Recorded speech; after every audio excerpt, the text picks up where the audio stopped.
luôn mình tay rất chơi lòng cái ao dọn anh đã mà anh đọc chơi mà đã luôn chắc mến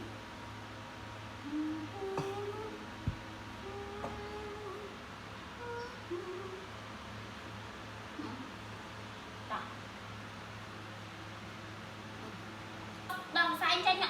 luôn đâu vô xanh nữa này bình vợ no mày nó lọt áo vậy đây lọt áo xanh đây ê mấy anh trâu lọt áo hả sao mấy anh trâu lọt áo cho xong rồi cho mấy anh trâu lọt áo nữa khôi mà đấy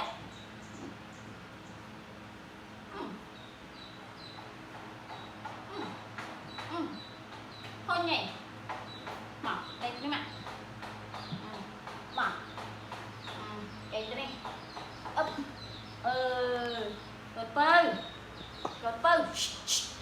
đọc sai ngồi kề nha vơi để sang ngồi kề ngay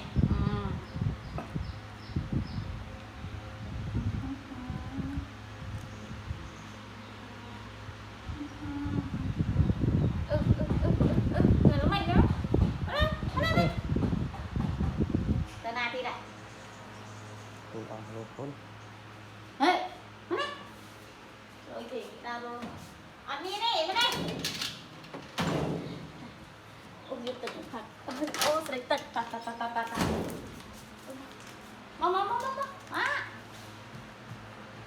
giờ bên đây lăng nặng luôn anh chạy mua mua bán chọc nhầm lên ơi mà cho chưa lên nhanh chưa có bốcเลยmà cho đó mà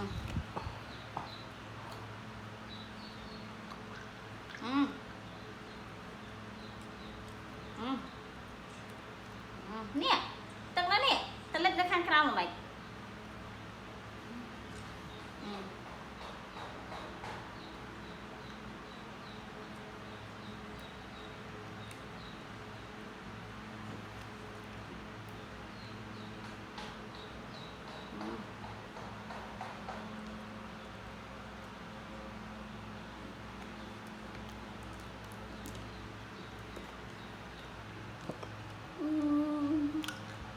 đã bình đã nỉ